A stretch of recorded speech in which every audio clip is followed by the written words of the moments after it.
ठंड शायद विलंब से चल रही है और बहुत धीमी गति से ठंड आ रही है, लेकिन राजनीतिक गर्मी बड़ी तेजी से बढ़ रही है।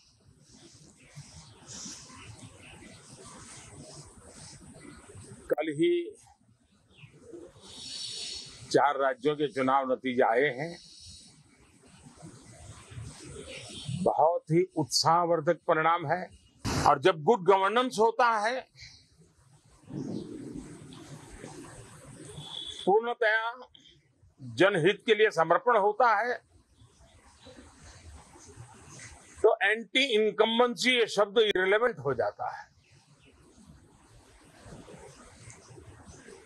और हम लगातार ये देख रहे हैं, कोई इसको प्रो इनकम्बेंसी कहे, कोई इसे गुड गवर्नेंस कहे, कोई इसे ट्रांसपेरेंसी कहे, कोई उसे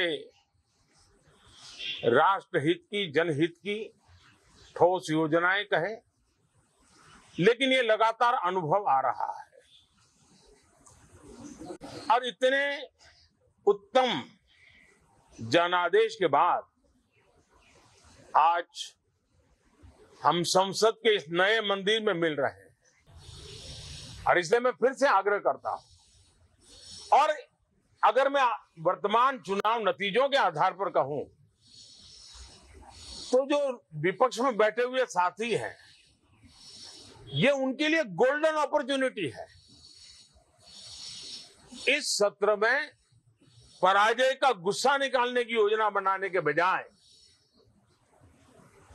इस पराजय में से सीख करके पिछले 9 साल से चलाई गई नकारात्मकता की प्रवृत्ति को छोड़ करके इस सत्र में अगर सकारात्मकता के साथ आगे बढ़ेंगे तो देश उनके तरफ देखने का दृष्टिकोण बदलेगा, उनके लिए एक नया द्वार खुल सकता है। और वो विपक्ष में है तो भी उनको एक अच्छी एडवाइस दे रहा हूं कि आइए, सकारात्मक विचार लेकर के आइए। अगर हम 10 कदम चलते तो आप 12 कदम करके फैसला लेकर के आइए। हर किसी का भविष्य उज्जवल है, निराश होने की जरूरत नहीं है, लेकिन कृपा करके बाहर के पराजय का गुस्सा सदन में मत उतारना। हताशा, निराशा होगी, आपके साथियों को आपका दम दिखाने के लिए कुछ न कुछ करना भी पड़ेगा, लेकिन कम से कम लोकतंत्र के इस मंदिर को वो मंच मत बनाइए।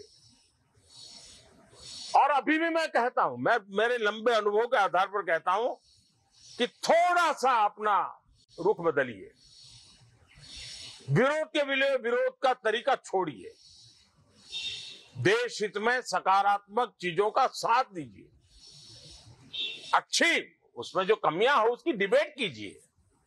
आप देखिए, देश के मन में आज जो ऐसी कुछ बातों पर नफरत पैदा हो रही है, हो सकता है वो मोहब्बत में बदल जाए, तो मौका है, ये मौका जाने मत दीजिए।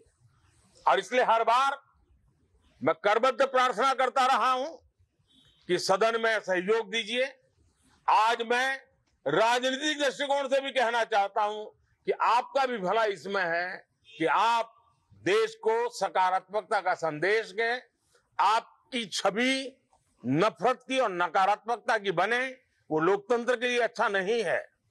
लोकतंत्र में विपक्ष भी इतना ही महत्वपूर्ण है, उतना ही मूल्यवान है और उतना ही सामर्थ्यवान भी होना चाहिए।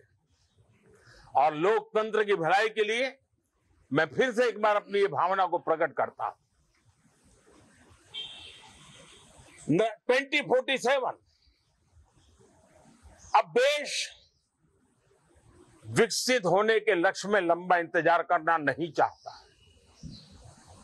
समाज के हर वर्ग में यह भाव पैदा हुआ है कि बस आगे बढ़ना है। इस भावना को हमारे सभी माननीय सांसद आदर करते हुए सदन को उस मजबूती से आगे बढ़ाएं, यही मेरी उनसे प्रार्थना है।